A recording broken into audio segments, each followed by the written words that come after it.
Welcome back नाज़रीन। Bulletin जी बाकायदा शुरुआत के तासीन अहम खबर से इस्लामाबाद जी मकामी अदालत कत्ल जे कदमन ऐं तोशाखाना केस जी ॿुधणी लाइ इमरान खान जी अदालत जो हंध मुंतकिल करण वारी दरख्वास्त रद्द करे छॾी आहे। PTI चेयरमैन इमरान खान खिलाफ कत्ल जे कदमन जे कलम तहत सेक्रेटरीट थाने में दाखिल केस जी ॿुधणी इस्लामाबाद जी अदालत में थी। District and session court Islamabad में इमरान खान तरफा संदस वकील बाबर एवान सिक्योरिटी खदशन के नज़र में रखंदे केस जी ॿुधणी जुडिशियल कॉम्प्लेक्स मुंतकिल करण वारी दरख्वास्त दाखिल कई, जेका अदालत रद्द करे छॾी आहे। अदालत फरियादी जे वकील जी ज़मानत ख़ारिज करण ऐं पिम्स मां इमरान खान जे तिबी मुआइने वारी दरख्वास्त रद्द करे छॾी।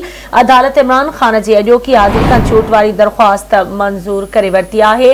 अहम ख़बर मां ॾियूं पिया इस्लामाबाद जी मकामी अदालत कत्ल जे कदमन ऐं तोशाखाना केस जी ॿुधणीअ लाइ इमरान खान जी अदालत जो दरख्वास्त हंध मुंतकिल करण वारी दरख्वास्त के रद्द करे छॾियो आहे। PTI चेयरमैन इमरान खान खिलाफ कत्ल जे कदमन जे कलम तहत सेक्रेटरीट थाने में दाखिल केस जी ॿुधणी इस्लामाबाद जी अदालत में थी।